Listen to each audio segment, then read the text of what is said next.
প্রথমে মাছগুলো ভেজে নিয়েছিলাম, নিয়ে তেলে কালো জিরে ফোড়ন দিয়ে পেঁয়াজগুলো দিয়ে দিয়েছি, দিয়ে একটু ভাজা ভাজা করে নিলাম। হয়ে গেলে আদা রসুন কাঁচা লঙ্কা পেস্ট দিয়ে ভালো করে নাড়াচাড়া করে দিলাম। নিয়ে নুন স্বাদ মতো, হলুদ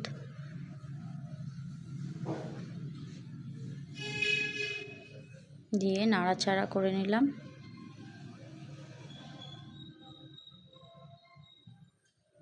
এবার মশলাটাকে ভালো করে কষিয়ে নিতে হবে।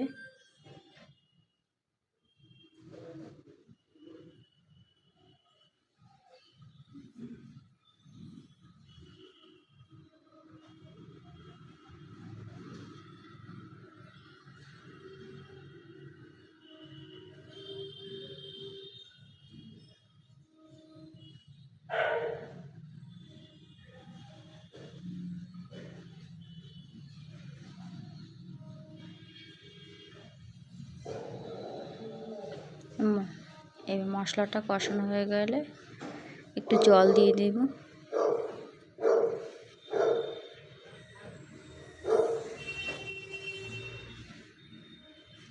এবার একটু স্বাদ মতো চিনি দিয়ে দিলাম।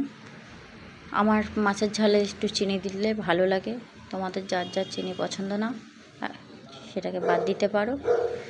মাছের ঝোলটা ফুটে উঠলে তার মধ্যে এবার পাঙাশ মাছগুলো, ভাজা মাছগুলো ছেড়ে দিলাম।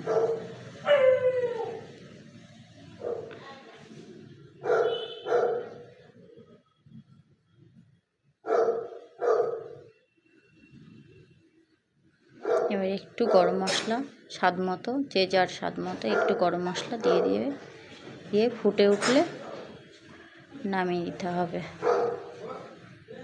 ভালো করে ফুটিয়ে নিয়ে নামিয়ে দিতে হবে।